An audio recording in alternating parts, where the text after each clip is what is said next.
dan Mas Ibi. Hadirin dimohon duduk dalam posisi sempurna.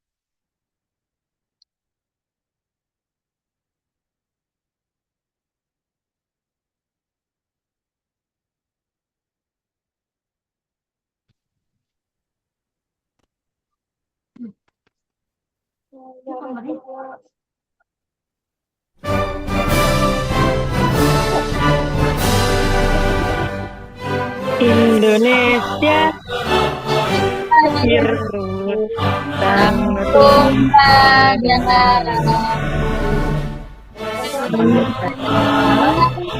aku berdiri jalan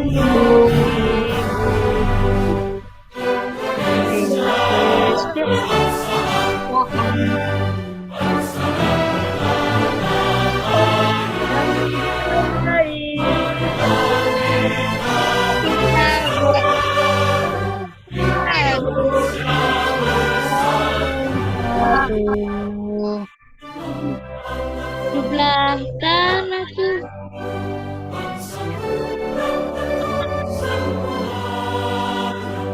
Boleh begitu.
يا للوطن يا للوطن حب الوطن من الإيمان ولا تكن من الحرمان انهضوا على الوطن يا للوطن يا للوطن يا للوطن حب الوطن من الإيمان ولا تكن من الحرمان انهضوا على الوطن Indonesia biladi anta unwanul fahoma kullu mayya tika yawma qawmi hayyal qasimama kullu mayya tika yawma qawmi hayyal qasimama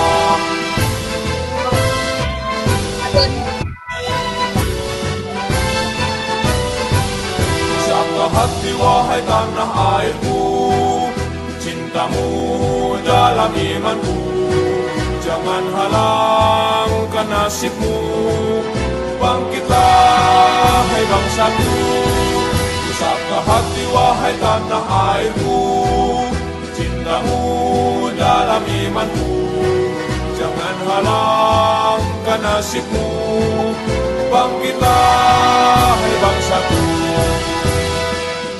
Indonesia negeriku engkau panji martabatku siapa datang mengancammu kan binasa di bawah tulimu siapa datang mengancammu kan binasa di bawah tulimu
Ingatlah sumpah jabatan kita kepada Tuhan yang kita ikrarkan bersama, selalu jadikan pegangan.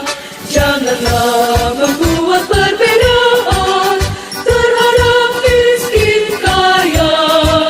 Tugas sucimu sebagai penyelamat seluruh wanita dibayar pada.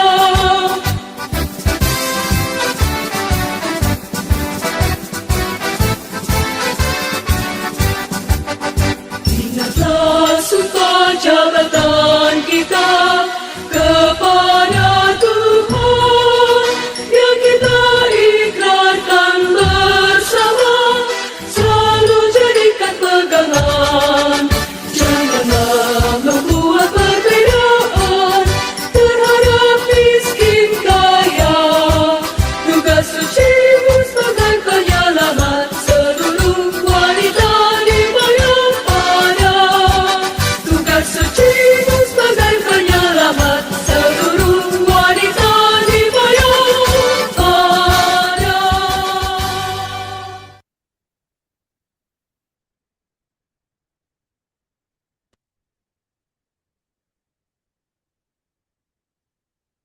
Acara selanjutnya yaitu sambutan. Sambutan kali ini akan disampaikan oleh Dekan Fakultas Ilmu Kesehatan Universitas Hafsawati Zainul Hasan. Kepada yang terhormat Bapak Widya Adiarto Eskepnes MK, kami persilakan. Baik, terima kasih. Bismillah, alhamdulillah, wassalatu wassalamu ala rasulillah, Sayyidina Muhammadin wa ala alihi washabihi ajma'in, amma ba'du. Rabbi shrah li sadri wa yassir li amri wa hlul 'uqdatam min lisani yafqahu qawli. Rabbi yassir wa la tu'assir, Rabbi tammimil khair. Yang kami takdimi bersama Kiai Haji Muhammad Hasan Tawakil Allah SHMM selaku Ketua Yayasan Hafsawati Pesantren Zainul Hasan. Yang kami takdimi Nyai Hajah Husniah Yuniarti, yang kami takdimi Nyai Hajah Iswina Unaizah Roya selaku Wakil Dewan Pertimbangan, yang kami hormati Rektor beserta Wakil Rektor, yang kami hormati para Kaprodi yang hadir, Kaprodi Sarjana Kebidanan, Ibu Tuti Eka Sari, Magister Kesehatan, yang kami hormati Kaprodi Profesi Bidan, Ibu Agustina Widayati, Magister Kesehatan, serta narasumber yang hadir hari ini, Ibu Dian Anggraini, SST MKes, MPhil, PhD kandidat. Selamat datang Ibu ya. Meskipun via Zoom kita bisa melaksanakan acara ini dengan tidak berkurang ya. Yang kedua, salawat serta salam semoga tetap tercurahkan kepada Nabi besar Muhammad SAW yang telah membawa kita dari zaman jahiliyah menuju ke zaman yang penuh dengan keberkahan. Bapak Ibu sekalian, para dosen juga yang hadir hari ini, saya mengucapkan terima kasih atas semua rangkaian kegiatan yang dilaksanakan untuk program studi profesi bidan terutama, dan untuk prodi kebidanan, sehingga ini melengkapi dari acara seminar atau kuliah pakar yang kita laksanakan setiap tahun ya. Untuk yang kemarin di sarjana kebidanan, sekarang adalah yang profesi bidan. Kemudian saya berterima kasih kepada narasumber Ibu Dian Anggraini telah menyempatkan waktu untuk memberikan sedikit ilmunya ya. Kalau bisa yang banyak ya Bu, jangan sedikit. Sehingga kami sebenarnya kalau membaca dari profil yang Ibu kirimkan ya, saya kira kalau dari rumahnya kan dari Bondowoso ya. Bondowosonya dekat ya, dari Probolinggo ke Bondowoso mungkin 2 jam. Cuman ilmu yang Ibu dapatkan di Australia mungkin untuk level kami sudah sangat jauh. Mungkin Ibu nanti bisa memberikan banyak hal terkait studinya seperti apa. Kalau saya baca memang spesialisnya di ini ya Bu ya, di cancer ya. Dan beliau juga saya baca pernah sudah mendapatkan formulanya untuk senyawa yang bisa apa namanya melakukan untuk terapi neuroblastoma. Nah ini salah satu temuan yang mungkin kita sebagai seorang tenaga kesehatan bukan hanya tenaga kesehatan biasa, tapi tenaga kesehatan yang mampu melakukan riset yang luar biasa sehingga eh, sampai bisa menemukan senyawa untuk neuroblastoma, saya kira sudah luar biasa risetnya. Dan kami sebenarnya juga ingin banyak belajar, bukan hanya jadi bidan yang biasa di puskesmas atau di rumah sakit, tapi menjadi bidan yang punya riset yang mendunia seperti Ibu lakukan ya. Jadi adik-adik sekalian, Bapak Ibu, Ibu-ibu yang hadir ya lewat Zoom dari RPL maupun dari reguler, mohon untuk disimak. Acara ini adalah acara yang bagus menurut saya, luar biasa. Narasumbernya juga bukan dari kaleng-kaleng ya, dari luar negeri ya. Ini nyarinya gimana nanti? Ini bisa apa namanya? Bisa diimpor sewaktu-waktu kalau kita butuh apa namanya pencerahan terkait dengan neuroblastoma. Saya kira ini materinya sangat menarik, jadi mohon untuk disimak baik-baik meskipun tidak tatap muka, saya kira tidak mengurangi esensi dari topik yang akan diberikan. Sangat bagus dan sangat relevan nanti untuk ini ya apa namanya untuk kebidanan saya kira karena nanti untuk mendeteksi anak-anak yang cancer, saya kira bukan anak-anak saja, tapi untuk dewasa juga sulit ya. Dan ini mungkin ada markernya, mungkin atau apa, deteksi dininya bisa menggunakan apa, instrumen apa, sehingga nanti kita bisa tahu, oh anak ini sudah kena neuroblastoma misalkan ya, dengan terapi-terapi apa yang perlu dilakukan. Nah, ini menjadi nilai plus ya. Bidan bukan hanya untuk menyelesaikan masalah di kebidanan, tapi untuk masalah-masalah untuk anak juga mereka aware sehingga apapun bukan AKI dan AKB saja yang kita fokuskan, tapi riset-riset berkualitas tinggi untuk bisa apa namanya meningkatkan pengetahuan bahkan untuk bisa mendapatkan marker atau penyelesaian masalah yang menjadi tolak ukur untuk ini ya kesehatan kita, terutama di Indonesia. Kemudian untuk riset, saya kira sangat menginspirasi ya Bu ya. Bukan hanya dosen bukan hanya mahasiswa, tapi nanti dosen juga mungkin bisa berkolaborasi dengan Ibu ya, misalkan ya, ada kami diajak penelitian dan sebagainya. Ini sangat bagus sekali saya kira ya. Kalau untuk peluarannya untuk mencari Scopus saja kalau bekerja sama dengan Bu Dian Anggra ini saya kira mudah ya, ibu-ibu ya. Nanti bisa kontak mungkin lebih intens lagi sehingga bukan hanya luaran dari apa namanya ini akan berakhir dari seminar kuliah pakar ini, mungkin dengan riset-riset kolaboratif ya Bu, kami bisa dibantu, kemudian teman-teman juga bisa join riset ya. Meskipun tempatnya di Aussie, kita juga bisa mendapatkan data, misalkan butuh data di Probolinggo berapa yang cancel dan sebagainya.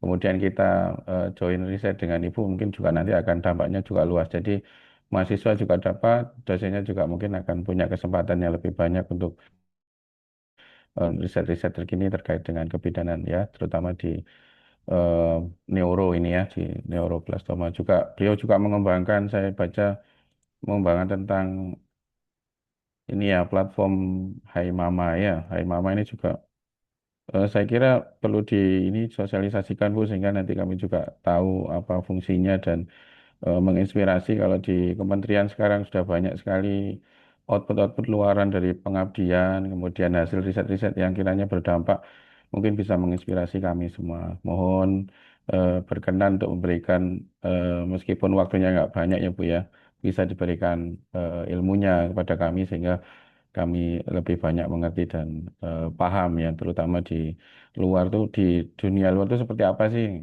Jadi kami kalau di pesantren tuh ya jalan paling jauh paling ke Surabaya, ke Malang, ke Jakarta itu paling jauh.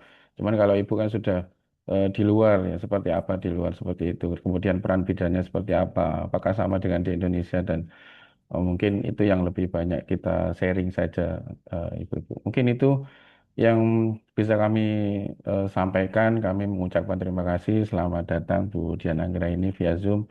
Mudah-mudahan apa yang kita rencanakan hari ini bisa bermanfaat untuk kita semua, untuk prodi profesi bidan dan sarjana kebidanan pada khususnya, dan Fakultas Ilmu Kesehatan pada umumnya. Mungkin itu Dengan mengucap Bismillahirrahmanirrahim, acara kuliah pakar hari ini dibuka.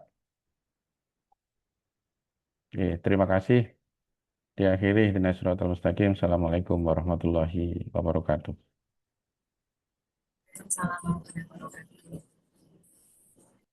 Terima kasih kami sampaikan. Acara selanjutnya pembacaan doa yang akan dipimpin oleh Ibu Bidan Iis Hanifah SSTM Kes. Kepadanya kami persilakan.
Baik, Assalamualaikum warahmatullahi wabarakatuh.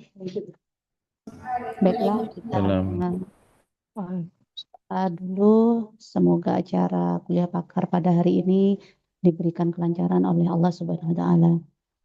A'udzubillahi minasyaitonir Bismillahirrahmanirrahim. Hadratin Nabi Mustafa wa habibina wa syafi'ina wa qurratu a'yunina Nabi Muhammad sallallahu alaihi wasallam. Summa khususan ila al-marhum al-arif billah Kiai Haji Muhammad Hasan bin Samsudin bin Qududin al-marhum al-arif billah Kiai Haji Hasan Sayyid Rizal al-marhum Haji Imam Yabsawati al-Fatihah. A'udzubillahi minasyaitonir rajim. Bismillahirrahmanirrahim. Alhamdulillahirabbil alamin arrahmanirrahim maliki yaumiddin. Iyyaka na'budu wa iyyaka nasta'in ihdinas siratal mustaqim siratal ladzina an'amta 'alaihim ghairil maghdubi 'alaihim waladdallin amin. A'udzubillahi minasyaitonir rajim. Bismillahirrahmanirrahim. Allahumma shalli ala sayyidina Muhammad salatan tunjina biha min jami'il ahwali wal afat wa taqaddilana biha jami'il hajat وتطهرنا بها من جميع السيئات وترفعنا بها عندك على الدرجات وتبلغنا بها أقصى الغايات من جميع الخير في الحياة وبعد الممات. اللهم صل على طويل عمرنا وحسن عملنا وحسن أخلاقنا وصحح أجسادنا ونوّر قلوبنا ووسع أرزاقنا رزقا حلالا طيبا مباركا وإلى الخير قاربنا وعن الشر بعيدنا. اللهم يا قاضي الحاجات اقض عنا حوائجنا حوائج الدنيا والآخرة يا رب بالمصطفى بلغ مقاصدنا واغفر لنا ما مضى يا واسع الكرم وصلى الله على سيدنا محمد والحمد لله رب العالمين بسر الفاتحة. أعوذ بالله من الشيطان الرجيم. بسم الله الرحمن الرحيم. الحمد لله رب العالمين الرحمن الرحيم مالك يوم الدين إياك نعبد وإياك نستعين اهدنا الصراط المستقيم صراط الذين أنعمت عليهم غير المغضوب عليهم ولا الضالين آمين. ثم السلام عليكم ورحمة الله وبركاته. Waalaikumsalam warahmatullahi wabarakatuh. Terima kasih kami sampaikan. Selanjutnya dilanjutkan dengan sesi foto bersama. Dimohon kepada seluruh hadirin untuk on cam atau mengaktifkan kamera.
Slide kedua, 1, 2, 3.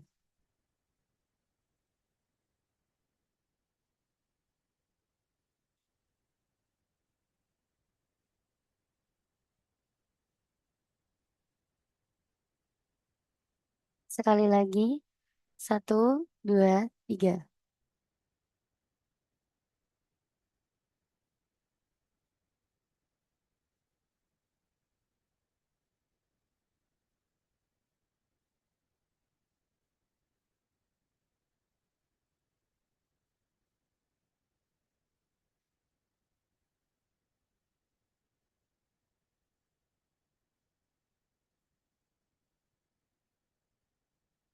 Terima kasih kami sampaikan. Kami persilakan untuk Bapak Widya Adiarto bisa keluar dari Zoom meeting dan melanjutkan acara selanjutnya, yaitu penyampaian materi kuliah pakar yang akan dipandu oleh moderator Ibu Bidan Rizka Faraswati SSTM Kep. Sebelum kami alihkan kepada moderator, kami selaku pembawa acara pamit undur diri. Kurang lebihnya mohon maaf. Terima kasih. Wassalamualaikum warahmatullahi wabarakatuh. Waalaikumsalam warahmatullahi wabarakatuh. Baik, terima Kami kasih Mbak Afifah. Oke, selamat pagi mahasiswi-mahasiswi semua. Assalamualaikum Pagi. warahmatullahi Pagi, wabarakatuh. Ibu. Pagi, Ibu. yang mana ini Pagi, Bu. pagi. Pagi, Bu. Semangat ya buat cari ilmu nih pagi ini. Oke, suaranya sudah muncul semua. Sama-sama, Ibu. Assalamualaikum warahmatullahi wabarakatuh. Waalaikumsalam warahmatullahi wabarakatuh. Waalaikumsalam warahmatullahi wabarakatuh. Alhamdulillah, ya, puji syukur kehadirat Allah Subhanahu wa Ta'ala karena atas rahmatnya dan karunia-Nya kita hadir bersama pada kegiatan kuliah pakar internasional dengan menghadirkan diaspora peneliti Indonesia dari University of New South Wales, Australia, yang kita hadir dalam keadaan sehat dan penuh semangat ya untuk menuntut ilmu hari ini. Oke, salam serta salam senantiasa tercurahkan pada junjungan kita Nabi besar Muhammad SAW beserta sahabat dan keluarga. Yang saya hormati, pimpinan dan sivitas akademik, para dosen, narasumber yang luar biasa pada kesempatan hari ini, serta seluruh peserta kuliah pakar yang berbahagia. Saya Rizka, pada kesempatan ini akan bertugas sebagai moderator. Nah, bersama kita, narasumber yang sangat luar biasa ini sudah hadir. Saya manggilnya Miss or Mrs. nih, Ibu atau Mbak Dian ini? Mbak aja. Mbak aja, baik. Kita perkenalkan dulu, tadi sudah diperkenalkan sebenarnya panjang lebar oleh dekan kita Pak Adi. Mbak Dian Anggraini, SST MKes MPhil ya. Beliau ini merupakan kandidat PhD di Fakultas Kedokteran University of New South Wales, Australia. Ya, betul ya. Dengan fokus penelitian saat ini adalah bidang pediatrik onkologi, khususnya di neuroblastoma. Nah, penelitian beliau tadi sudah dijelaskan juga, diceritakan oleh Pak Adi, yaitu fokus pada eksplorasi gen long non-coding RNA NKAPBI1 dalam neuroblastoma ya, termasuk identifikasi senyawa yang berpotensi menargetkan gen tersebut ya, Mbak Dian ya. Nah, beliau ini juga aktif mempresentasikan hasil riset pada konferensi internasional. Salah satunya diantaranya ada ERNA Conference di Melbourne, Australia. Ada European Society for Medical Oncology di Berlin, Jerman. Nah, selain aktif sebagai peneliti, ternyata beliau memiliki latar belakang sebagai bidan, dosen kebidanan, peneliti klinis di pelayanan kesehatan ibu dan anak. Hebat sekali kan pembicara kita kali ini. Mbak Dian, Mbak Dian ini kan memiliki perjalanan akademik yang bagaimana ya, sangat inspiratif menurut saya. Bisa nggak sebelum kita memulai acara ini, sedikit bercerita mengenai pengalaman bagaimana sih awalnya dari sarjana terapan yang dulu di Poltekkes Malang, ya, lalu mengambil S1, bukan, Magister Ilmu Kesehatan Reproduksi di UNER sampai ambil S2 lagi di Western itu ya, Western Sydney University, lalu lanjut sampai sekarang sedang proses menyelesaikan Doctor of Philosophy, ya kalau di Indonesia itu setingkat dengan S3 ya, di University of New South Wales. Oh enggak. Iya, betul.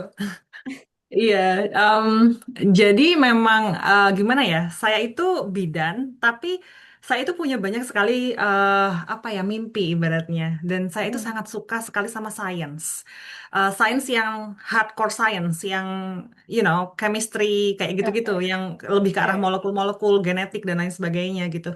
Dan pada saat itu saya tahu gitu, seandainya saya tetap berada di Indonesia gitu, itu kan apa ya menjadi seorang bidan dulu saya bekerja di Jember, di Kalisat dulu itu saya merasa bahwa apakah saya akan begini saja, saya masih berasa saya masih bisa melakukan lebih dari ini gitu, sehingga ya pada saat kita masih muda ya gitu usia 20-an gitu kita masih punya banyak sekali mimpi dan kita masih punya banyak sekali waktu dan em, ya ya di ini sudah di apa dikejar pada saat itu mimpinya gitu yang berarti juga ada banyak harga yang harus saya bayar begitu, maksudnya adalah sekolah itu nggak murah ya, saya sekolah sambil bekerja kerja apa aja gitu ibaratnya pada saat itu untuk membiayai S2 di UNER dan kemudian pada saat itu saya masih berpikir oke sepertinya masih bisa lebih deh gitu. Jadi coba deh ke luar negeri juga gitu. Akhirnya ya sambil dengan menggunakan dana pribadi untuk bukan beasiswanya ya untuk apa ya ibaratnya mempersiapkan sekolah itu kan juga tidak murah pada saat itu. Jadi saya harus bekerja pontang-panting rasanya pekerja apa saja gitu. Dan ya akhirnya saya dapat beasiswa untuk S2. Saya berangkat. Kemudian sebelum saya lulus S2 itu saya diterima S3. Sehingga saya baru wisuda S2 yang kedua itu di saat saya sedang S3 begitu. Jadi ya bagaimana ya ibaratnya ya jalan hidup kita nggak pernah tahu gitu ya. Tapi pada saat itu saya hanya ya sudah dicoba saja gitu. Wah, Begitu. menarik sekali. Di sini banyak mahasiswa, dosen-dosen baik yang masih muda ya, yang bercita-cita melanjutkan studi sampai ke luar negeri mungkin ya. Nah, menurut pengalaman yang Mbak ceritakan tadi, hal apa sih yang perlu kita paling penting yang perlu disiapkan oleh para calon-calon mahasiswa, calon-calon bidan yang ingin terus menuntut ilmu ini? Yang pertama itu adalah keinginan yang sangat tinggi ya, karena sekolah di luar negeri itu beda bebannya dengan kita sekolah di Indonesia. Sekolah di Indonesia itu kita bisa cantik-cantikan, kita masih bisa bersolek gitu ya. Kalau kita di luar negeri itu beneran itu ini nih bener-bener sekolah yang iya gitu. Jadi bener-bener saya stay di lab karena saya memang lab base, penelitian saya itu banyak lab gitu ya. Saya bisa stay di lab itu sampai tengah malam bahkan sampai hampir pagi gitu. Dan itu tuh berlangsung selama bertahun-tahun gitu. Ini dari S2 ke S3 itu kan sekitaran total sekitar 7 tahun gitu. Itu seandainya saya tidak punya apa ya drive yang sangat-sangat tinggi begitu ya. Itu sepertinya sudah rontok sepertinya dari tengah-tengah itu. Oh ya, penuh semangat sekali, inspirasi sekali ya. Rekan semua mahasiswa. Mari kita tepuk tangan untuk Mbak Dian. Oke. Nah, baik. Ketika kita bicara mengenai kebidanan kan masyarakat itu taunya mesti dikaitkan dengan kesehatan ibu, kehamilan, persalinan, bayi baru lahir. Nah, padahal kita itu jauh tidak hanya bicara itu ya, kita bicara promotif, preventif, termasuk deteksi dini masalah kesehatan anak. Hari ini kita akan membahas topik yang masih jarang dibicarakan di dunia kebidanan, tapi sangat penting ya untuk dipahami, yaitu peran bidan dalam deteksi dini neuroblastoma pada anak. Nah, neuroblastoma ini merupakan salah satu kanker pada anak. Seringkali biasanya dia datang tanpa gejala yang samar ya, seperti umumnya kanker ya. Nah, teman-teman seperti judulnya tadi, sekarang mari kita sama-sama mengulik lebih banyak lagi gimana sih bidan bisa berperan dalam mendeteksi awal neuroblastoma, terus kenapa kita sebagai tenaga kesehatan di lini pertama perlu memahami kanker pada anak. Saya persilakan kepada Mbak Dian Anggreni untuk memulai presentasinya. Saya izin untuk share screen ya, Ibu ya. Ya, silakan.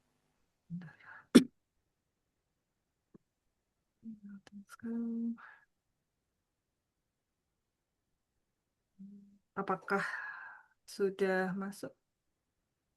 Belum. Belum ya? Belum, Bu. Sebentar.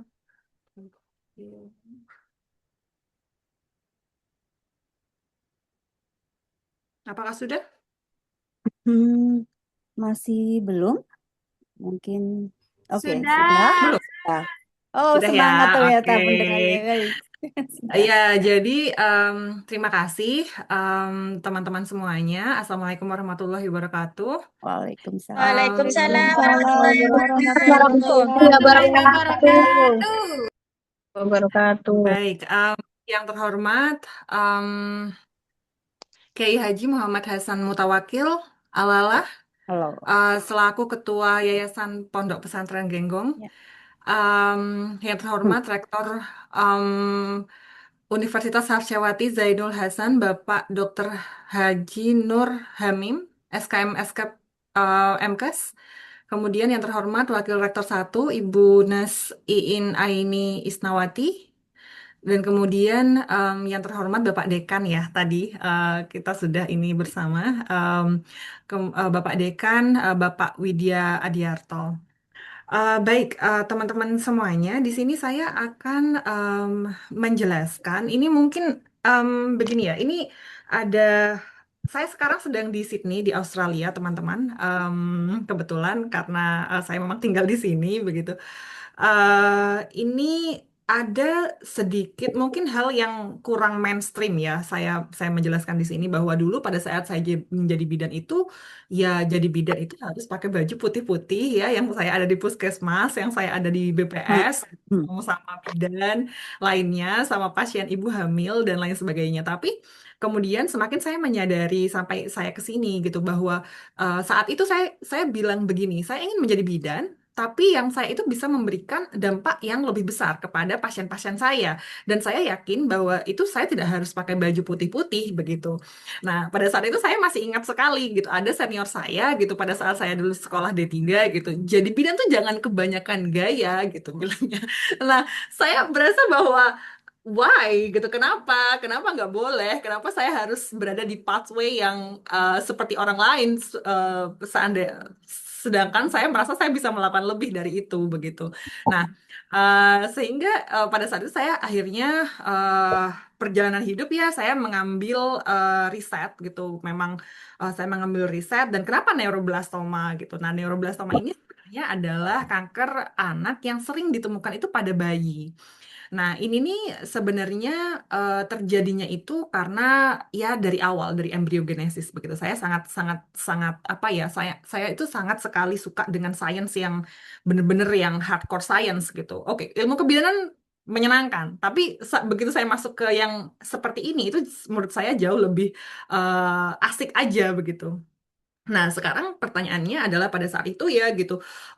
Jadi PhD itu memang ibaratnya kalau kita jadi bidan tuh kan kita bisa mengambil S3 itu ada banyak lini. Jadi ibaratnya kita bisa mengambil S3 kebidanan kalau mau jadi bidan yang baik dan benar. Which is fine, banyak sekali orang yang melakukan itu.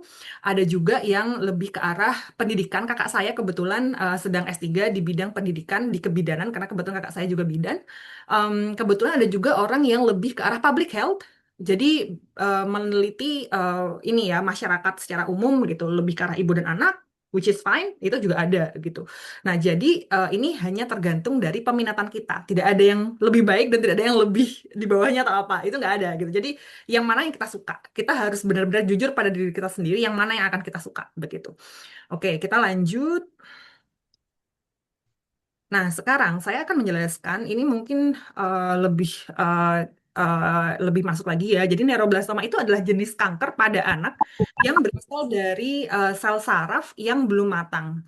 Nah, sel saraf ini seperti teman-teman tahu ya bahwa sel saraf ini akan ibaratnya menyebar ke seluruh tubuh ya, begitu kan ya. Ada yang ke sepanjang tulang belakang dan kemudian ada di perut, ada di dada dan sebagainya. Itu ada semua. Nah, di sini ini yang menjadi eh, yang sering terjadi ini adalah pada anak usia di bawah dari 5 tahun begitu dengan gejala yang sangat beragam. Kenapa kok gejalanya beragam? Nanti ini akan saya bahas lebih lanjut begitu ya teman-teman.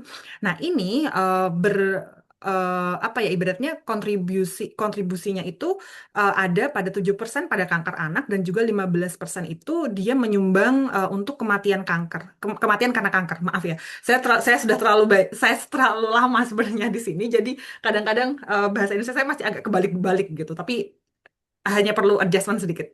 Nah, ini sekarang yang banyak itu kan memang kita menggunakan kemoterapi ya. Nah, kemoterapi itu yang di Indonesia itu memang kita menyasar pada DNA banyaknya. Nah, yang menjadi masalah adalah overall survival-nya gitu. Ibaratnya dengan kualitas hidup yang lebih baiknya ke depan itu selama 10 tahun, apakah dia tetap hidup atau tidak, itu yang kita tidak tahu gitu. Pada stage 1 sampai dengan stage 3 itu ada 90%, 91% yang dia itu berhasil survive. Ya meskipun survive itu yang berarti masih hidup. Tapi kita nggak tahu apakah dia itu hidupnya dengan kualitas yang baik ataukah tidak, begitu kan ya. Nah, kemudian 38%-nya itu ada yang bertahan setelah 10 tahun ya pada stage 4 pada saat ibaratnya sudah metastasis dan lain sebagainya gitu. Jadi sehingga gitu itu yang menjadi celah dari penelitian ini bahwa yang diambil itu adalah kanker-kanker yang high risk yang kita tahu bahwa dia tidak akan survive dalam waktu 5 tahun sampai dengan 10 tahun ke depan begitu. Oke, kita lanjut lagi. Nah, ini teman-teman di sini saya yakin sudah dapat case pro ya. Jadi sudah ada embriologi dan lain sebagainya. Atau ada basicnya sudah kira-kira. Mbak Rizka, kira-kira ini teman-teman sudah dapat embriologi belum? Sudah basic saja, masih basic Basic ya? saja. Ya, oke, sip. Nah, sekarang dari neuroblastoma ini keunikannya adalah gejalanya itu sangat beragam gitu.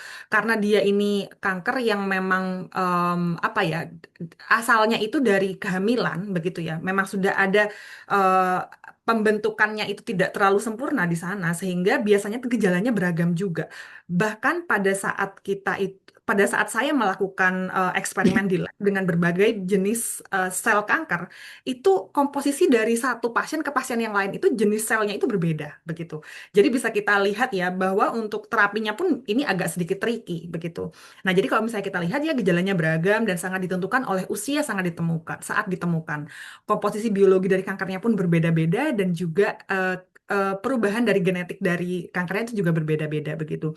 Nah, menariknya ini adalah jika dia itu ditemukan pada usia yang lebih muda, ada kadang-kadang yang dia itu sudah ada, tumornya sudah ada sejak dia itu usia di bawah 1,5 tahun. Jadi usia-usia setahun itu sudah ada dan itu biasanya prognostiknya lebih baik. Tapi biasanya pada kanker-kanker yang dia itu ditemukan usianya itu di atas 18 bulan itu biasanya sudah prognostiknya sudah tidak terlalu baik begitu. Sehingga ya eh tergantung dari ininya ya, tergantung dari kankernya juga begitu. Nah, ini biasanya anak-anak yang terkena, ini bayi-bayi yang terkena neuroblastoma itu ada gejala seperti ini. Jadi kalau teman-teman lihat ya, itu kayak yang habis di ini ya gitu, kayak habis ada kekerasan. Tapi sebenarnya ini adalah salah satu gejala yang sangat-sangat khas pada neuroblastoma, begitu. Oke, kita lanjut lagi. Nah, teman-teman yang sudah dapat embriologi sebelumnya ya, ini seperti yang kita tahu bahwa ini ada pembelahan di trimester pertama pada kehamilan begitu. Jadi yang seperti teman-teman tahu bahwa pada saat itu kan ada ectoderm, endoderm dan lain sebagainya ya. Nah, ectoderm itu dia kan harusnya bermigrasi dengan baik di sini. Dia harusnya bermigrasi. Jadi yang warna ini ya, yang warna hijau-hijau ini harusnya dia bermigrasi ke kanan dan ke Maaf kiri Mbak dengan Dian, iya. slide-nya diperbesar tampak kecil untuk Oh, ini mahasiswanya. tampak kecil. Ya. Ini sepertinya sudah besar. Oh, Sebentar. gitu. Sebentar ya. Saya Oke. coba lagi. Oke, langsung di slide ini. Apakah sudah besar atau belum?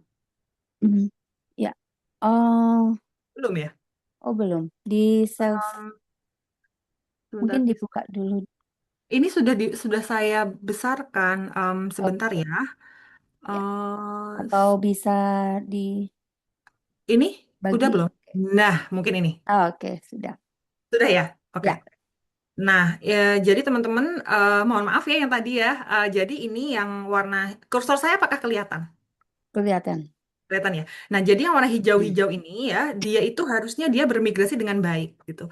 Tapi pada saat dia itu ada pada saat ada mutasi dari gen-gen tertentu ya, ini ada beberapa gen di sini, dia itu migrasi dari ini neural crest cells ini menjadi tidak sempurna begitu. Akhirnya dia ada yang menggumpal, ada yang ibaratnya tidak terlalu baik ya, sehingga akhirnya dia itu menjadi neuroblastoma. Nah, menariknya, jadi neuroblastoma ini tidak langsung ada pada saat bayi lahir itu kan ya. Jadi nanti dia baru ada gejalanya itu di sekitaran ya sampai dengan 5 tahun begitu.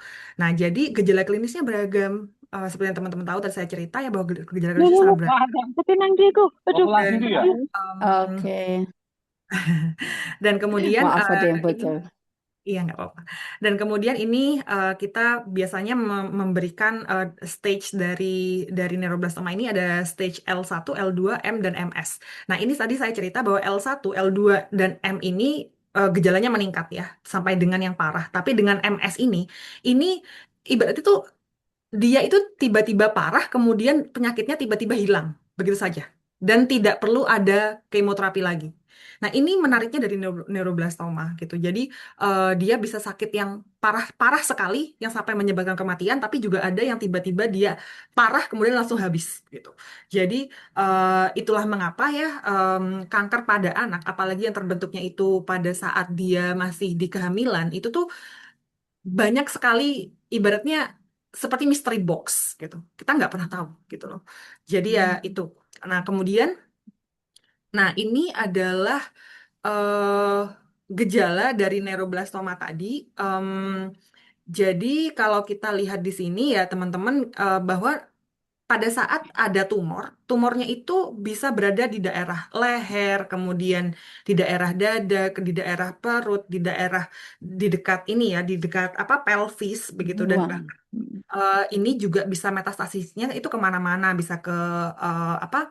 Ke tulang, kemudian bone marrow, ke hati, dan kemudian bahkan ke bawah kulit. Jadi ini benar-benar ibaratnya dari satu pasien ke pasien lain ini berbeda-beda. Itu yang menjadi tantangannya begitu. Nah, oke kita lanjut lagi. Nah, jadi gejalanya ini bermacam-macam. Jadi ini kadang-kadang ada yang ada benjolan atau pembengkakan di perut, leher, dada, atau di bawah kulit. Ada kadang-kadang nyeri perut, merasa cepat kenyang atau tidak ingin makan. Jadi bayinya itu ibaratnya sudah nggak mau nyusu begitu. Dan biasanya itu ada penurunan berat badan yang drastis. Dan itu tanpa ada ibaratnya sebab apapun begitu. Nah, kemudian ada pembekakan pada lengan atau kaki atau tumor yang menekan pembuluh darah atau pembuluh limfa. Nah, kemudian juga ada masalah pada saat buang air kecil ataupun buang air besar begitu. Ini bermacam-macam juga. Jadi makanya ini benar-benar ibaratnya ya sangat ini ya, sangat tidak spesifik ya sebenarnya. Nah, mata menonjol atau lingkaran hitam. Ini tadi sudah saya saya show ya tadi ya ada bayi yang matanya itu bendol dan besar dan hitam begitu dan gerakan gerakan mata yang serentak dan tidak terkendali.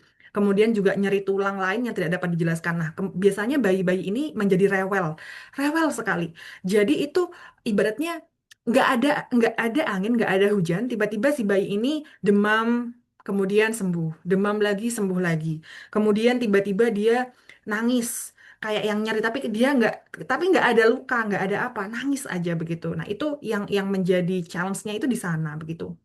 Dan juga ada kelemahan dan kelumpuhan. Tiba-tiba dia menjadi bayi yang lemes aja gitu. Sehingga jika kankernya ini sudah menekan saraf dan sumsum tulang belakang begitu. Nah, jadi ini adalah stage dari neuroblastoma ya. Jadi ada L1. L1 ini masih kankernya masih berpusat, masih di satu lokasi saja gitu, dan lokasinya ini biasanya tidak banyak. Kemudian L2 ini biasanya sudah mulai meluas begitu. Ibaratnya sudah ada di lebih dari satu titik. Dan kemudian M ini yang sudah bermetastasis kemana-mana begitu ibaratnya. Dan MS ini kanker yang sudah bermetastasis pada anak usia kurang dari 18 bulan di bagian hati, kulit, dan sumsum tulang. Ini yang biasanya menghilang sendiri. Jadi bahkan tanpa ada aba-aba hilang aja begitu. Ini ya, semakin kita itu ibaratnya belajar semakin dalam, semakin kita tahu ini gitu, semakin kita tahu bahwa kuasa Allah itu sangat-sangat luar biasa itu di sini gitu. Jadi ada ibaratnya bayi yang sudah parah gitu, tapi tiba-tiba langsung boom dalam semalam hilang begitu. Nah ini yang di MS tadi begitu, di stase yang MS. Oke, sekarang kita kalau karena memang saya itu banyak, saya kan lebih berfokus pada genetikanya ya gitu. Jadi kelainan genetika pada neuroblastoma ini sangat-sangat beragam. Jadi ada yang namanya kita gen itu namanya miken. Jadi miken ini ibaratnya drivernya. Jadi ibaratnya kalau kita kan bertambah besar ya teman-teman ya. Kita bertambah besar. Jadi dari bayi kecil kita bertambah besar. Nah itu tuh di sel kita itu punya salah satu promotor namanya. Salah satu ininya lah, salah satu gennya itu yang dia itu benar-benar membantu kita sehingga sel kita tuh menjadi lebih banyak tumbuhnya begitu. Nah, sehingga saat ada kelainan itu biasanya mikennya ini menjadi abnormal lebih banyak dan itu akhirnya menjadi kanker begitu. Kita lanjut lagi, namanya ada TERT, kita lanjut lagi ada TRK, family protein, ada ALK, ada FOX2B, ATRX, ada chromosome gains, ada chromosome losses. Jadi ada yang satu kromosom itu dia naik beberapa ekspresinya naik barengan, ada yang dia itu langsung kehilangan ekspresi juga barengan begitu. Kemudian juga ada telomerase yang abnormal. Telomerase itu ibaratnya jadi gennya itu dia ibaratnya ada capnya. Jadi capnya itu nggak habis-habis. Jadi dia bisa tahan lama nggak mati-mati si sel ini. Nah itu biasanya ada di kanker begitu. Nah jadi kelainan genetik pada neuroblastoma ini sangat-sangat ini sekali. Nah ini kalau di Indonesia itu memang ibaratnya tidak se maju kalau kita di luar negeri ya teman-teman ya. Jadi kalau di Indonesia itu kan memang ibaratnya apa-apa masih sulit sekali untuk pemeriksaan genetik pun juga sangat sulit. Tapi kalau di sini itu ibaratnya pemeriksaan genetik itu gratis. Jadi tumornya diambil dan kami sebagai saintisnya itu kami langsung melakukan pemeriksaan dari whole genome sequencing dan kita lihat dari mana dia itu ada kelainan dan kita target dari kelainan itu dengan menggunakan targeted terapi namanya begitu. Nah, pengobatannya untuk saat ini memang kemoterapi, teman-teman. Jadi, kemoterapi itu ibaratnya ada di banyak sekali obat. Jenis obatnya tergantung dari faktor risikonya dan tergantung dari usianya, begitu. Jadi, ada yang sampai 4 sampai dengan 8 cycles dan lain sebagainya. Nah, ini yang saya lakukan pada saat ibaratnya di saat ini ya, itu ke pasien itu lebih ke arah ininya, begitu. Nah, sekarang apa yang dilakukan bidan? Kalau seandainya bidan itu di lapangan, yang penting itu kita tahu deteksi dininya. Kanker anak itu bukan hanya neuroblastoma, kanker anak itu ada banyak sekali jenisnya, gitu. Tapi yang biasanya terjadi itu teman-teman itu si bayi ini tiba-tiba rewel, nggak ada angin, nggak ada hujan, tiba-tiba dia itu demam, kemudian enggak demam, rewel lagi dan lain sebagainya. Itu yang biasanya hal yang paling sering terjadi dulu, gitu. Nah, kemudian apa juga ini ada pembekakan karena kadang-kadang kanker itu kalau seandainya neuroblastoma itu adalah kanker yang solid tumor. Solid itu maksudnya dia itu adalah semacam tumor yang bisa berada dalam satu titik atau dua titik. Nah, kalau seandainya kanker-kanker yang lain atau kanker darah itu kan tidak ada benjolan sama sekali begitu. Nah, itu yang kadang-kadang menjadi salah satu ininya kita gitu, yang menjadi salah satu challenge kita sebagai seorang bidan gitu. Kadang-kadang em, apa ya, saya kalau ketemu pasien sudah nangis terus gitu, ini nggak ada apa-apa, nggak ada kembung, nggak ada apa, tapi nangis terus. Itu kan sebenarnya feeling kita sebagai bidan sudah tahu ya, ini sebenarnya ada hal yang tidak benar gitu. Kita nggak tahu apa yang salah, tapi kita tahu ada yang nggak benar di sini gitu. Nah, kemudian kita lanjut lagi, mata yang menonjol dan hitam pada bayi ini tiba-tiba biasanya. Jadi tiba-tiba kayak ini ya, kayak habis ke KDRT gitu, itu biasanya eh, lebih condongnya ke arah neuroblastoma begitu. Kemudian juga ada kesulitan untuk bernafas. Oke. Nah, ini kalau seandainya kita di lapangan sebagai bidan ini yang hanya ini yang bisa kita lakukan gitu. Nah, sekarang saya akan masuk lebih jauh. Peran bidan itu kadang-kadang bisa lebih jauh dari itu, seandainya kita mau, gitu. Nah, kalau teman-teman tahu, ini ada namanya central dogma. Jadi central dogma itu kalau di sel, ini sepertinya sudah dapat teman-teman dari D3. D3 atau D4 atau S1 ini harusnya sudah dapat. Jadi di sel itu central dogma itu DNA itu akan ada transcription itu ke RNA. Jadi dia akan di Swift ya, bukan di Swift tapi di ibarat di translate ke RNA kemudian akan membuat protein dan akhirnya protein ini yang membantu kita hidup begitu intinya. Nah, di sini eh hanya 1%, 1 sampai dengan 2% sebenarnya dari RNA ini yang ditranslate itu ke menjadi protein begitu. Sisanya itu enggak. Sisanya itu eh, masih banyak sekali ibaratnya kita masih banyak penelitian tentang itu begitu. Nah, kita lanjut lagi. Lanjut lagi. Nah, sekarang saya akan berbicara tentang proyek saya ya, teman-teman. Jadi saya mohon sekali ini untuk tidak dipublish, tidak diambil fotonya karena ini masih dalam proses publikasi, begitu ya. Oke, jadi Baik. yang kami lakukan itu adalah jadi tumor pasien. Jadi itu em, pasien itu tumornya kami sedang di UNER gitu.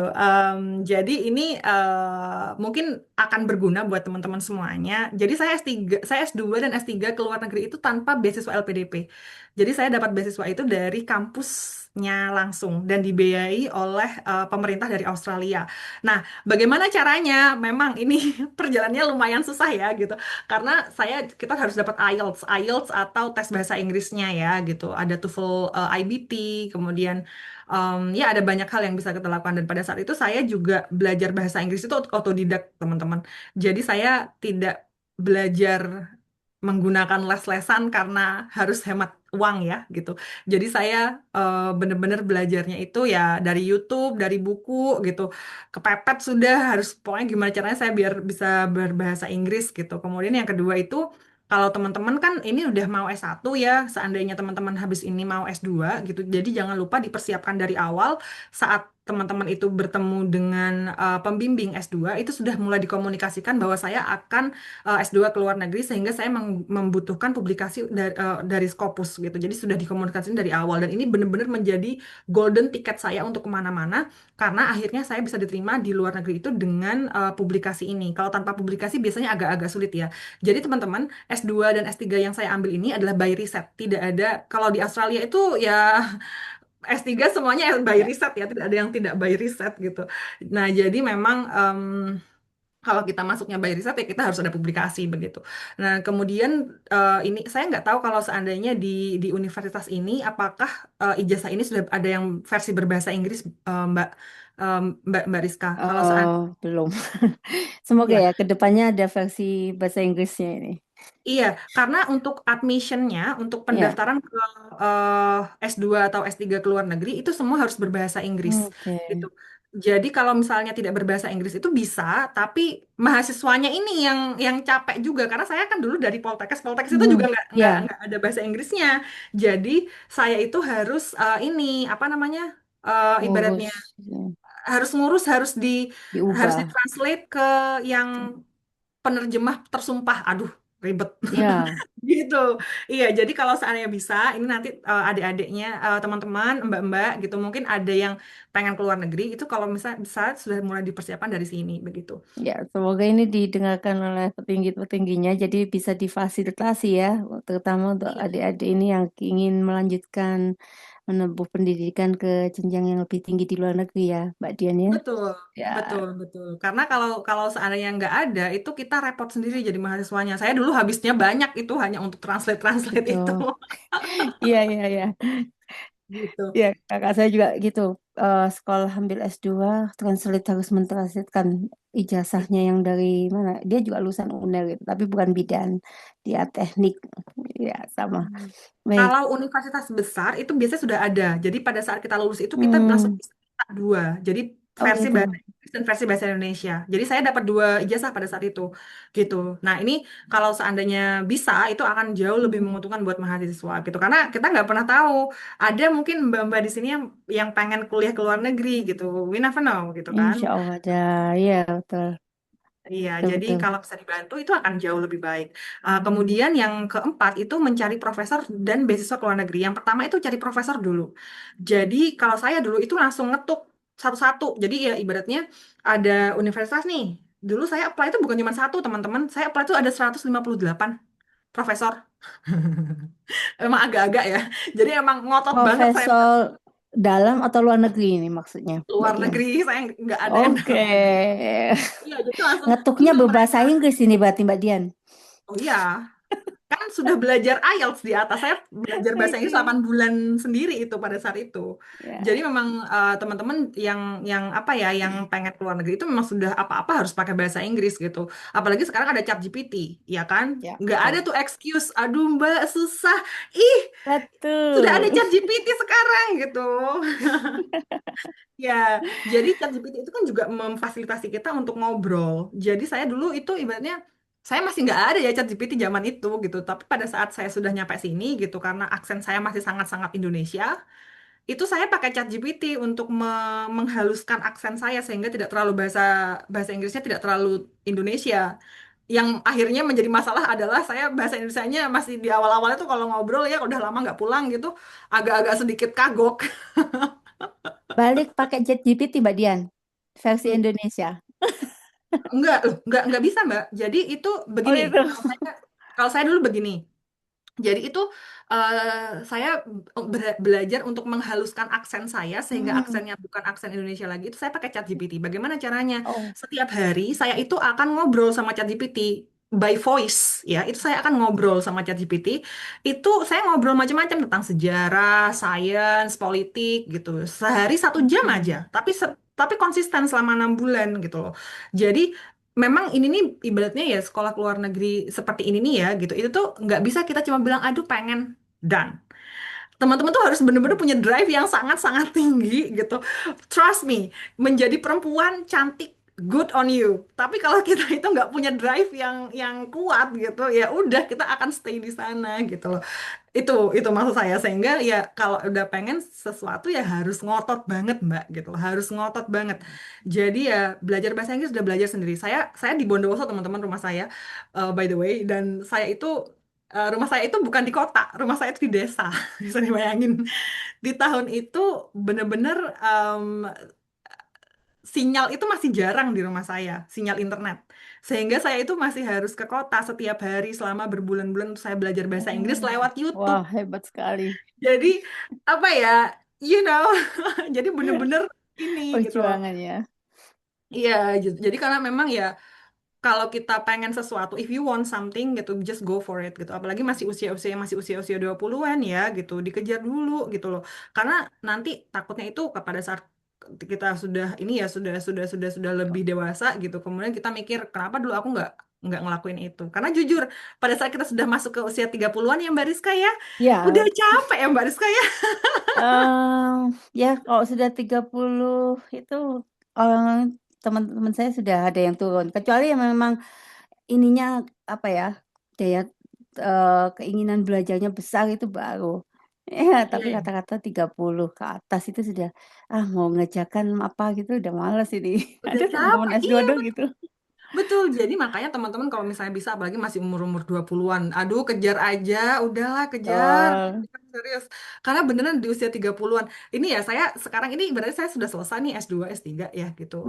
Saya baru aja submit tesis saya itu bulan lalu Mbak ceritanya. Jadi Oke. memang udah mau selesai S3 saya, tinggal examination Alhamdulillah. ini dari profesor dari luar, dan habis itu insya Allah ya gitu, insya Allah harusnya insya Allah Amin, amin, amin. ya ini selesai gitu loh. Jadi ini saya di posisi saya sering ngobrol sama teman-teman saya bahwa seandainya saya melakukan ini itu apa ya di usia saya yang lebih tua, sepertinya saya udah nggak mau lagi. Saya udah nggak siap untuk menghadapi semua lika-liku sekolah S3 gitu loh Mbak. Karena benar-benar ini satu-satunya sekolah yang membuat saya itu kapok sekolah lagi. Karena bisa teman-teman bayangkan ya saya dulu dari D3. Dari D3 terus D4. Habis D4 saya Lanjut. S2.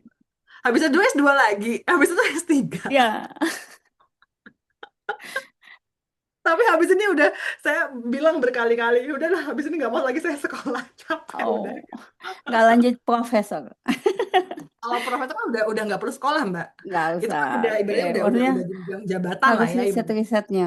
Harus diperbanyak, bukannya begitu kalau mau jadi profesor. Iya, jadi apa namanya ini masih apa ya? Habis ini sebenarnya ada project baru sih habis ini. Ah, Let's tuh see how things go gitu. Tapi kalau S3-nya bisa sekolah kayaknya udah berhenti. enggak. Iya, soalnya udah PhD, udah S3 nih. Iya, lah Nanti makanya saya nulis bilang ijazahnya lebih panjang lagi itu nanti. Kalau misalkan ambil lagi kalau S3. kalau di sini Mbak ijazah gelar itu hanya disebut di gelar paling Hmm, tinggi. Jadi ibarat jadi seandainya saya kan paling apa akhir. yang paling Tuh. akhir saja. Sehingga kalau saya PhD udah PhD aja, yang lain tuh nggak usah nggak perlu kita sebutkan Hmm. gitu. Ya untuk apa juga ya panjang-panjang Oh, capek. gitu ya.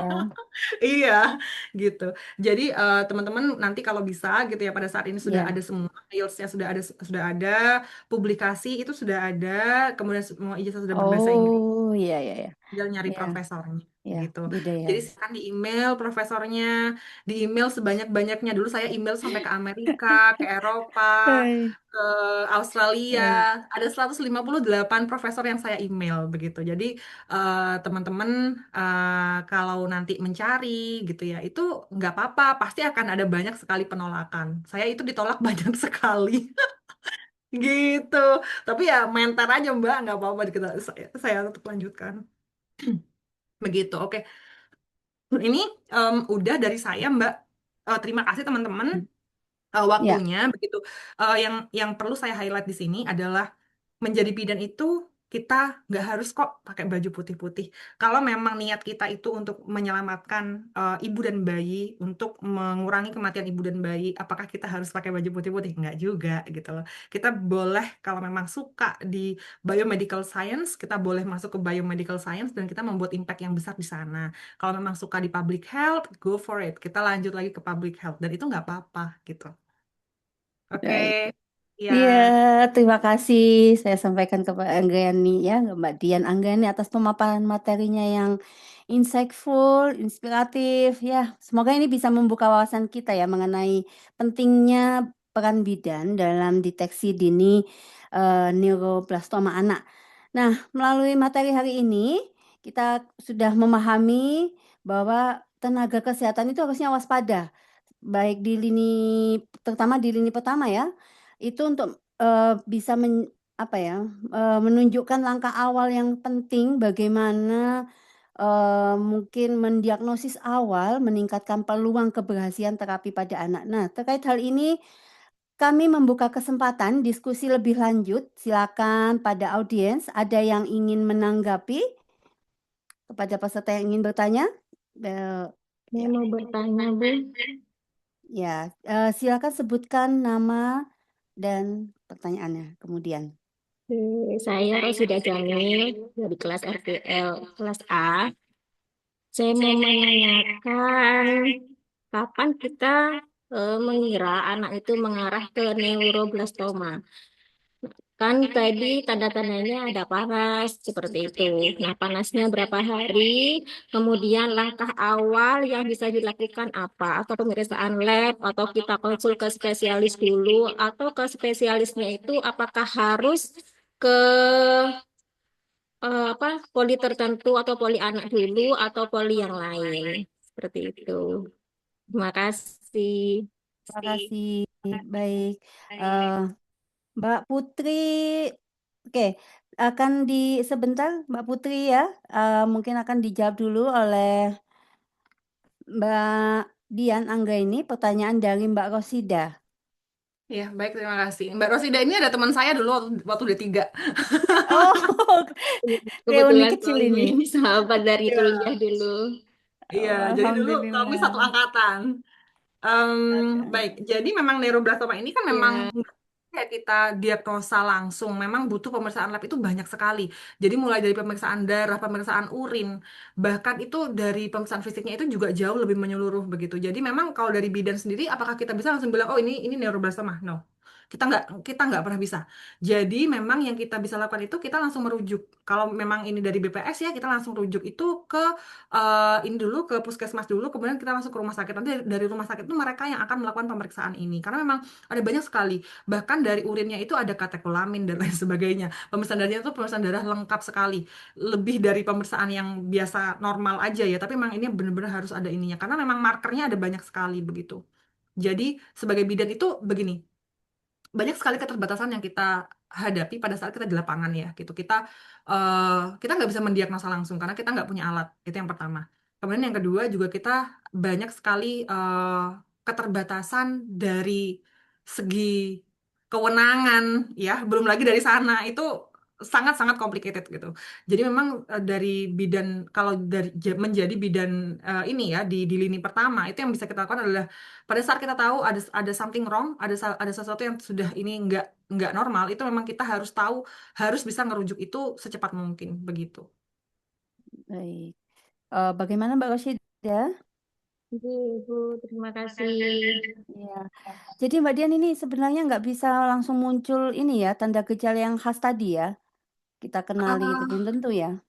Belum tentu. Ada yang langsung menunjukkan gejala seperti yang tadi ya, matanya itu tiba-tiba ini ya gitu membiru. Gitu. Tapi itu tidak semua pasien karena sekali lagi neuroblastoma itu adalah sebuah penyakit yang ibaratnya gejalanya itu sangat-sangat general dan kemudian itu bisa sangat berbeda antara satu pasien dan lainnya. Ini adalah salah satu ciri khas penyakit genetik yang dia itu asal mulanya itu dari pembelahan pada saat kehamilan. Sehingga kalau kita tahu ya teman-teman ya, saat ada kelainan kongenital, biasanya itu kelainannya bukan hanya satu, tapi biasanya lebih dari satu, ya kan? Nah, ini sama seperti ini. Kenapa neuroblastoma ini akhirnya manifestasinya ada sangat banyak sekali, begitu, bukan hanya satu atau dua gejala, begitu. Iya. Baik, lanjut pertanyaan selanjutnya. Saya persilakan Mbak Putri Nia. Baik, terima kasih Kak untuk materinya. Saya di sini izin bertanya nih. Saya dari mahasiswa S1 Kebidanan, izin bertanya bagaimana pendekatan preventif dan edukatif yang efektif untuk meningkatkan kesadaran masyarakat. Nah, karena dalam mengenali tanda awal seringkali itu masyarakat itu mengira seperti sudah biasa gitu Kak. Terus susah makan gitu itu dikira GTM gitu lagi fasenya gitu Kak. Dan bahkan ada yang menggunakan pengobatan alternatif seperti itu Kak. Jadi bagaimana sih pendekatan preventif dan edukatif kita nih sebagai bidan sehingga tidak terjadi keterlambatan diagnosis. Terima kasih. Oke, Mbak Putri. Jadi ini maksudnya pendekatan preventif edukatif ke masyarakat kalau misalkan ada kelainan pada anaknya ya. Oke, Begitu betul ya? Ibu. Betul. Oke, ya Mbak Dian. Monggo Mbak Dian, silakan dibantu. Baik, Jawab. terima kasih. Memang ini yang menjadi salah satu ini ya, salah satu kesulitan kita pada saat kita menjadi bidan di perifer ya gitu. Ini pernah dulu ada pasien yang datang ke saya dan bilangnya ini kesambet, padahal kena TBC. Nah, jadi memang itu yang gini, yang membedakan antara apakah ini sesuatu hal yang ibaratnya kalau kanker anak kan emang sudah high grade ya gitu. Eh itu tuh kalau seandainya ini hanya GTM biasa, itu biasanya hanya GTM. Tapi kalau seandainya dia itu lebih mengarah ke arah kanker dan lain sebagainya, itu tuh ibaratnya udah GTM, dia nangis, rewel, kemudian dia itu masih panas naik turun dan itu tuh recurring. Recurring itu maksudnya dia terus-menerus terjadi begitu loh sampai dengan waktu yang agak lama. Sehingga kalau dari situ kita udah tahu oh something wrong here gitu. Nah, tapi kalau seandainya hanya nggak mau makan, sepertinya semua anak nggak mau makan ya gitu. Jadi itu yang benar-benar kita harus kita lihat. Nah, jadi sebagai bidan itu kita kadang-kadang harus juga lebih ini ya harus bisa melihat itu zoom out. Apa maksud saya zoom out itu di sini bahwa biasanya yang namanya gejala itu Mbak bukan hanya satu atau dua.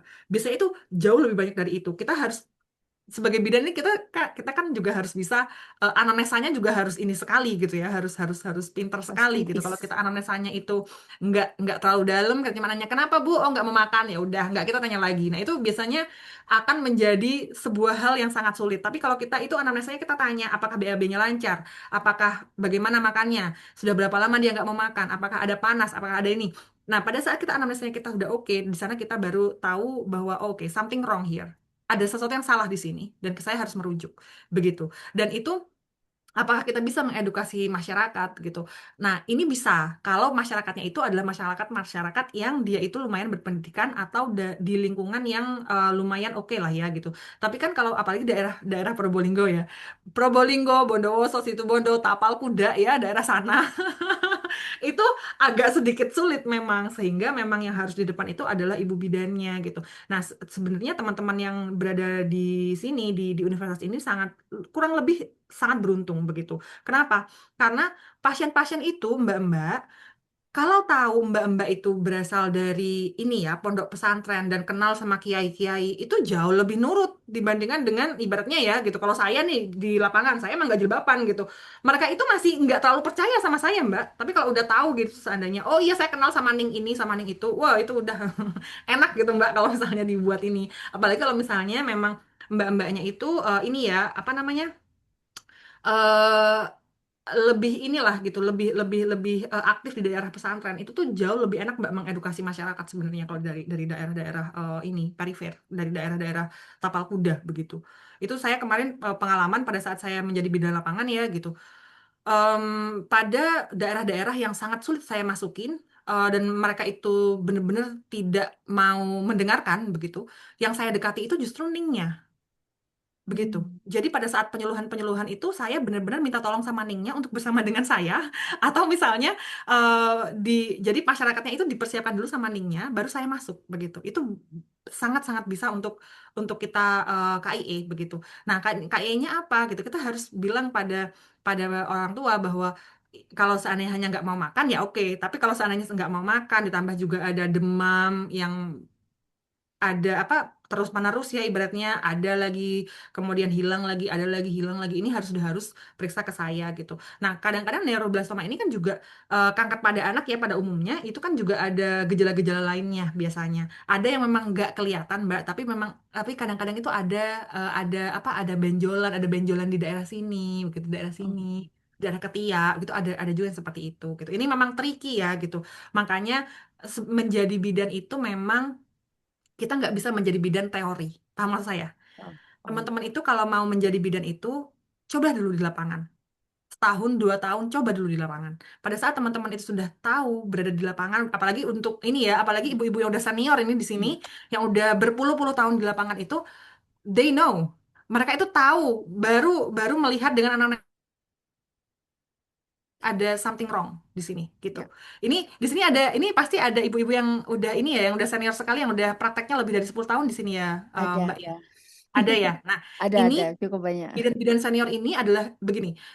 Kebidanan itu adalah sebuah field apa bidang yang itu tuh kita nggak bisa cuma pintar di teori, teman-teman. Kita itu harus benar-benar merasakan berada di lapangan sehingga kita tahu gitu. Sama seperti saintis seperti saya ini gitu loh. Ibaratnya kalau saya hanya pintar di teori gitu ya, it's not gonna work gitu loh. Jadi itulah kenapa saya menghabiskan banyak sekali waktu itu di lab, teman-teman. Sebenarnya S3 saya itu 90% itu di lab. Saya benar-benar di lab bersama dengan sel, bersama dengan tikus, sehingga saya tahu bagaimana untuk troubleshoot masalah ini. Sama seperti bidan. Kalau saya menjadi bidan yang saya nggak pernah jadi bidan, paham maksud saya? Ada kan tipe-tipe seperti itu. Menjadi bidan tapi nggak pernah jadi bidan. Pinter aja di teorinya. Nah itu juga agak sedikit ini ya. Jadi makanya kalau bisa teman-teman habis dari S1 ini, yang teman-teman masih fresh graduate, coba dulu cari pengalaman gitu. It's so much fun bersama dengan pasien, serius gitu. Nanti kalau kalau udah selesai belajarnya setahun, 2 tahun atau 3 tahun gitu, kalau memang merasa oh saya masih mau lebih lagi, silahkan lanjut lagi gitu. Ya, Betul, oke. betul, Mbak Dian. Menyenangkan bersama vaksin. Baik, itu tadi dilanjutkan saja ya karena waktu kita sudah banyak terbatas. Jadi selanjutnya Mbak Romaida Suci. Silakan Mbak Romaida, ingin menanyakan apa ini? Terima kasih buat atas kesempatannya. Kebetulan saya dari kelas RPL dari Lumajang. Ini ada saya juga sebagai bidan desa. Jadi ini ada satu kasus ya kebetulan baru tanggal 27 April kemarin ketemunya. Dia lahir tanggal 1 April, kemudian ibunya kontrol bilang kalau ada benjolan di lengan di bahu sebelah kiri. Jadi saya raba kemudian kita rujuk ke rumah sakit. Ini dari kemudian di rongsen gitu, dari hasil rongsen ada kesan mengarah pada soft tissue mass di regio shoulder kiri yang menyebabkan sublokasi glenohumeral joint kiri ke inferior gitu. Jadi tadi disampaikan sama Budien bahwa salah satu tanda dari neuroblastoma itu adalah adanya benjolan, tapi pada sampai saat ini sih masih belum ada tanda gejala seperti rewel yang kontinu, kemudian demam gitu belum ada, dan kita baru bisa kembali ke rumah sakit baru tanggal 8 besok jadwalnya. Jadi itu bagaimana Bu untuk kasus seperti itu. Kemudian yang kedua, kejadian ini kan masih terjadi karena pada masa kehamilan ya, karena dari genetik. Jadi apakah ada tindakan preventif yang bisa kita lakukan kepada catin ya, catin atau remaja, karena kalau sudah hamil berarti kan mungkin sudah terlambat gitu. Tapi sebelum pada waktu catin atau kita kayak kepada remaja, itu apa yang bisa kita lakukan untuk mungkin bisa dicegah untuk terjadinya neuroblastoma pada anak. Terima kasih. Assalamualaikum warahmatullahi wabarakatuh. Waalaikumsalam. Wah, Waalaikumsalam ini warahmatullahi wabarakatuh. Coba dia. ini ada bidan desa ya teman-teman. Ini benar-benar kayak first hand-nya Iya, gitu. Nah, jadi ini maksud saya kalau jadi bidan dulu yang keren ini begini modelnya gitu. betul, Nah, betul. jadi gini Mbak Rohmaida. Jadi memang kan tadi saya menyebutkan bahwa salah satu tandanya itu adalah dia nangis, kemudian dia itu rewel dan kemudian dia itu panas tinggi. Mbak, ada juga loh pasien-pasien yang tidak mengalami itu. Makanya tadi saya cerita bahwa neuroblastoma itu ya, itu kan sangat-sangat em, diagnosanya, bukan diagnosa, clinical presentation-nya itu tuh berbeda-beda antara satu pasien dengan pasien lainnya. Ada loh Mbak yang nggak ada rewel, nggak ada apa. Tiba-tiba matanya langsung biru. Kemudian ada benjolan, ada yang seperti itu. Jadi makanya salah satu yang bisa kita lihat itu di sana, yang mengarah kalau kita menjadi bidan ya, ini ada pasien saya nih tiba-tiba nangis aja gitu ya, nangis, kemudian ada benjolan, itu sepertinya bisa lebih ke arah sana. Nah, kemudian yang kedua, bisa jadi ini bukan neuroblastoma, Mbak. Bisa jadi ada lain-lainnya, ada sarkoma, ada kanker-kanker lainnya. Begitu. Tapi yang penting sebagai bidan, kita tahu ada something yang tidak tidak benar di sana dan kita bisa merujuk dengan cepat. Nah, kenapa? Karena diagnosa dari neuroblastoma atau dari kanker-kanker anak yang lain itu sangat-sangat sulit Mbak dilakukan sebenarnya. Karena harus ada pemeriksaan lab. Tadi yang saya cerita bahwa pemeriksaan labnya itu juga pemeriksaan lab yang lebih menyeluruh, pemeriksaan urin, bahkan urin pun itu harus urin lengkap. Darahnya pun darah lengkap, Mbak. Jadi itu semuanya harus ada dan kemudian harus ada rongsen dan lain sebagainya, CT scan dan lain sebagainya. Jadi memang harus ini sekali. Tapi kalau Mbak Romaida ini udah keren banget, udah tahu nih ada yang salah dengan bayi ini udah langsung dirujuk. Kadang-kadang Mbak, kita nggak perlu tahu ini jenis kanker apa. Kita harus tahu ada something yang udah nggak benar di sini dan kita harus merujuk itu dengan cepat. Karena sebenarnya Mbak menjadi bidan itu kan kita tidak perlu mendiagnosa yang segitunya.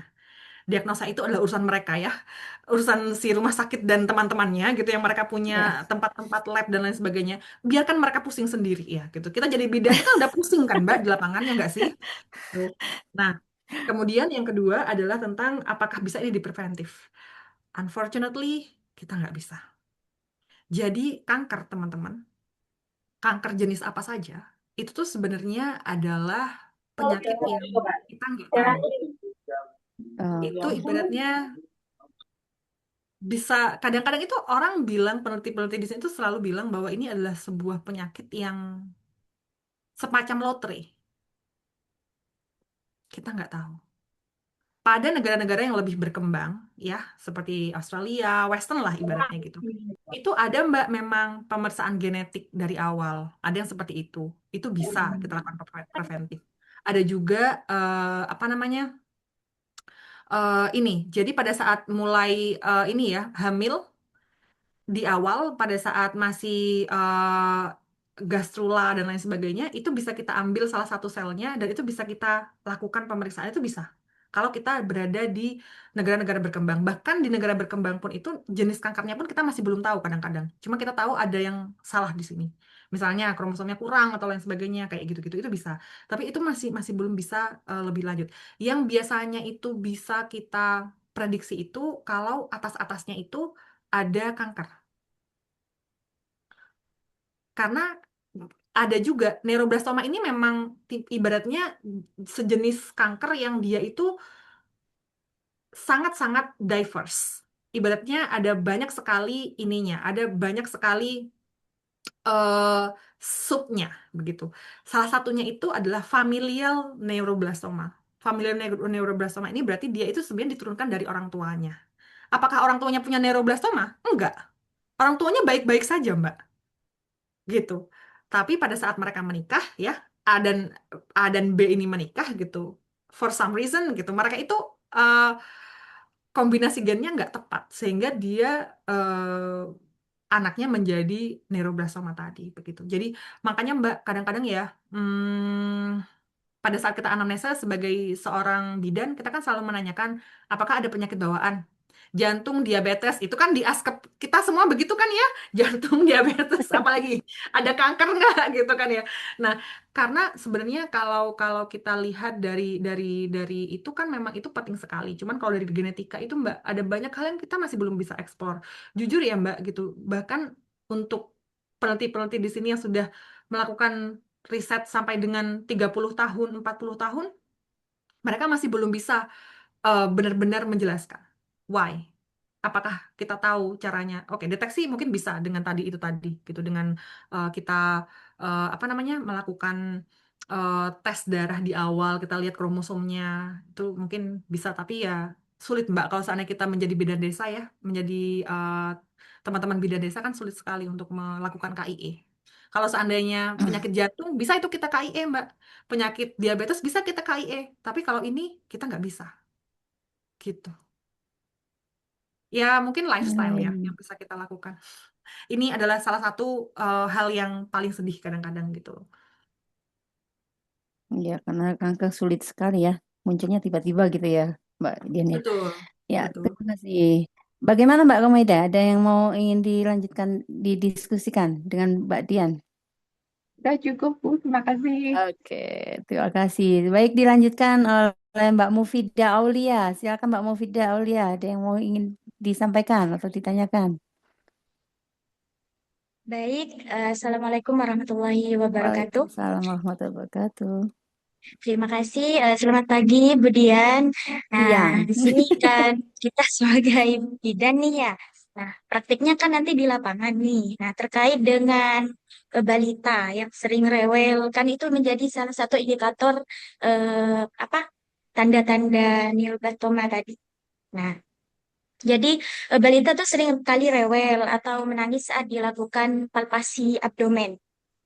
Tuh kan kadang perutnya tuh buncit. Nah, pada balita tuh normal tuh cukup mengecoh mungkin. Nah, jadi apakah ada trik atau teknik palpasi khusus atau indikator spesifik lah bagi kita sebagai bidan agar dapat membedakan nih, ini masa yang dicurigai itu neoblastoma atau perut kembung gitu. Sudah, terima kasih. Ya, oke, Assalamualaikum terima kasih. warahmatullahi wabarakatuh. Waalaikumsalam. Ini Ya, teman-teman Mbak kalau Dian, monggo langsung ini dijawab Mbak aja Mbak Mbak Rizka pertanyaan jelas. dosennya kan ya Mbak ya? Ngajar D3 Iya, nggak Mbak? dulu ngajar di 3, tapi ini yang mahasiswa S1 ini rata-rata ada yang dari SMA, bukan dari, tapi sebagian ini yang bidan-bidan senior itu dari D3 ada, yang dari D4 ada, lebih variatif. Oke. Kalau yang Mbak Maulida ini dari SMA ya Mbak Maulida ya? Oke, Ibu. Ya. Iya. Nah, jadi ini untuk teman-teman kalau masih ingat ada 9 kuadran pada saat kita melakukan palpasi. Ayo ingat nggak?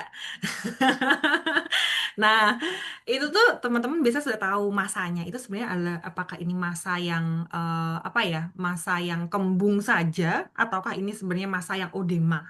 Sebenarnya itu sudah bisa kerasa Mbak di situ. Gitu. Nah, kalau seandainya itu odema, apakah ini langsung neuroblastoma? Tidak. Mbak, ada banyak sekali jenis ini ya tumor pada anak gitu. Memang salah satunya adalah neuroblastoma. Pembedaan dari neuroblastoma dengan yang lain adalah neuroblastoma itu tempatnya bisa di mana-mana, Mbak. Jadi bisa ada banyaknya memang di daerah ini, atasnya adrenal, atasnya ginjal. Banyaknya dari sana. gitu. Tapi ada juga yang nggak dari sana, ada yang dari daerah-daerah tulang sepanjang tulang belakang. Kemudian kalau misalnya kita lihat lagi tuh bisa ke arah atas lagi, ke arah leher itu bisa gitu. Jadi, nah ini yang menjadi tricky sekali karena kita tuh kadang-kadang nggak bisa bilang, oh ini pasti neuroblastoma. Kita nggak bisa. Karena sekali lagi ya gitu bahwa neuroblastoma itu bisa kita tegakkan diagnosanya pada saat kita sudah meinikan pasien itu ke rumah sakit gitu. Kalau kita menjadi bidan apalagi kalau misalnya kita bekerja di ini ya di puskesmas gitu ya, itu yang penting kita tahu aja, oh ini ada massa di abdomen, seandainya bagian livernya ini sepertinya dia lebih besar nih dibandingkan dengan pasien-pasien normal begitu ya. Itu bisa nggak kita lakukan gitu.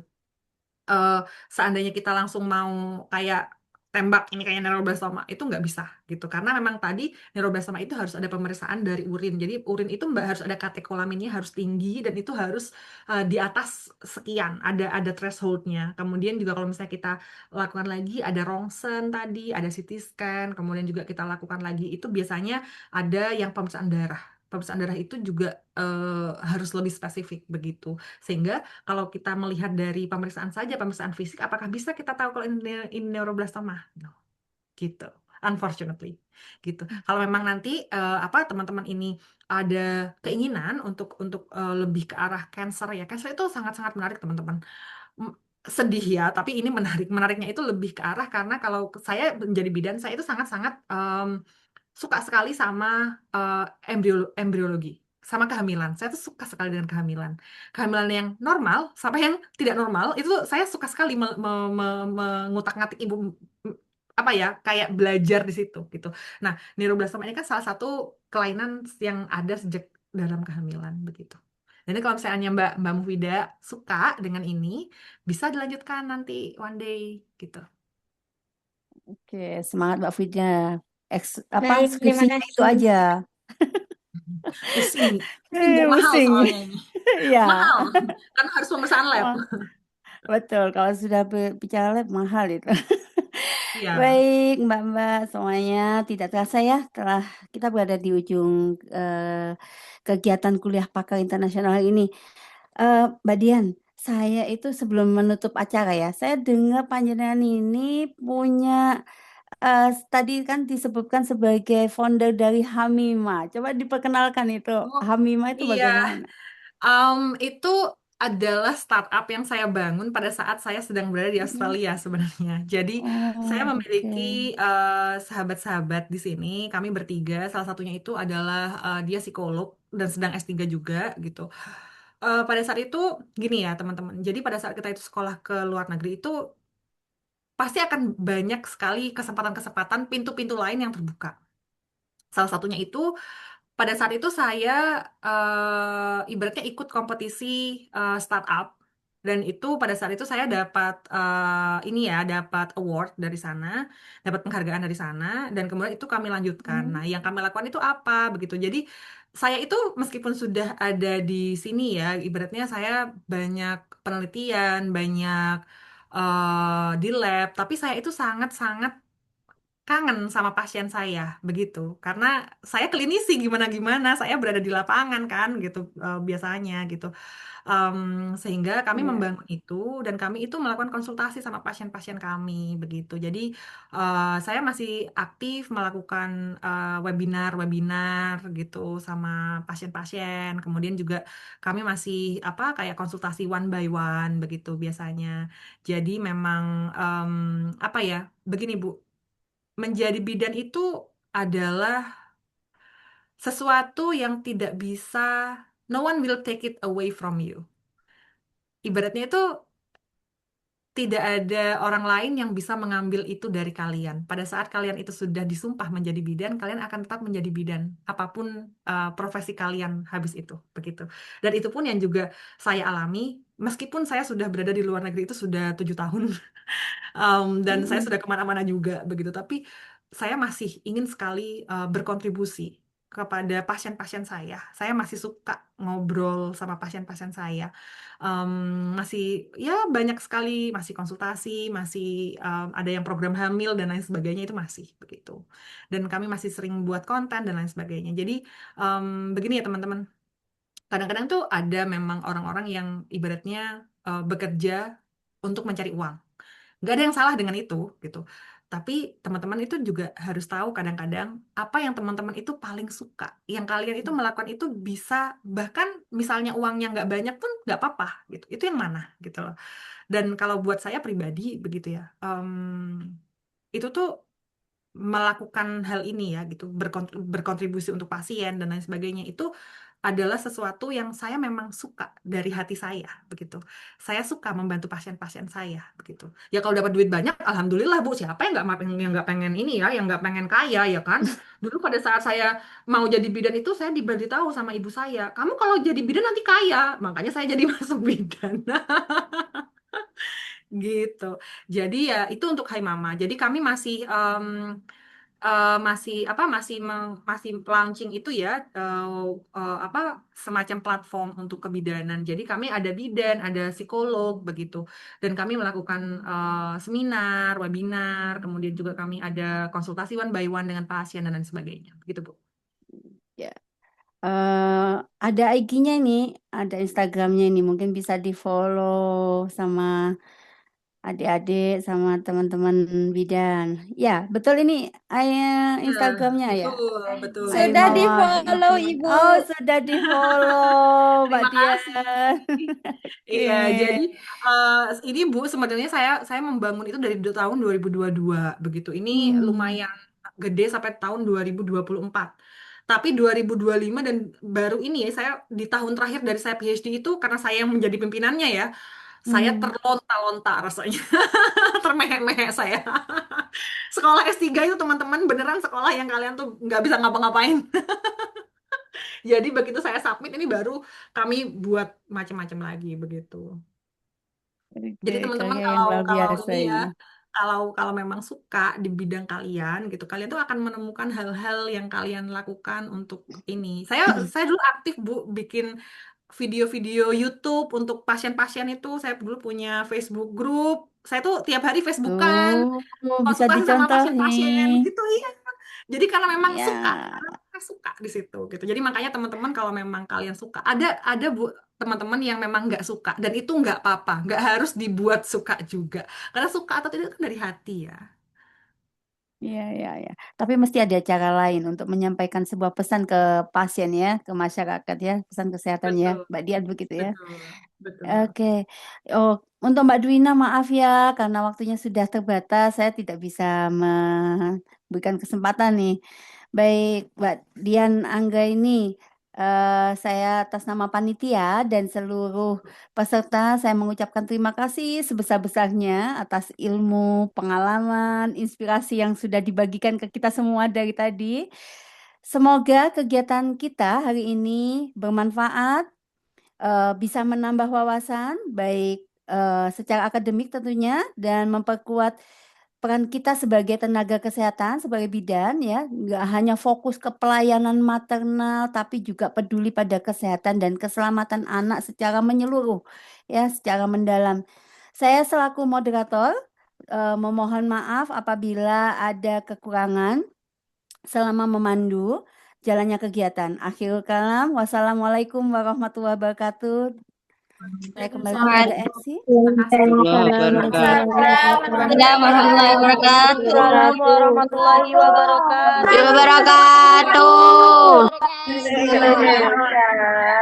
Warahmatullahi wabarakatuh. Oke. Keluar.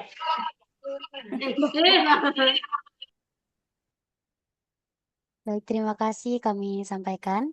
Demikian acara kegiatan kuliah pakar program studi S1 Ilmu Kebidanan dan Profesi Bidan Fakultas Ilmu Kesehatan Universitas Sawsawati Zainul Hasan. Apabila terdapat kesalahan kata yang kami sengaja maupun tidak kami sengaja, kami mohon maaf yang sebesar-besarnya. Akhir kata, wassalamualaikum warahmatullahi wabarakatuh. Waalaikumsalam warahmatullahi wabarakatuh. warahmatullahi wabarakatuh. Terima kasih, Bu. Terima kasih. Terima kasih, Bu.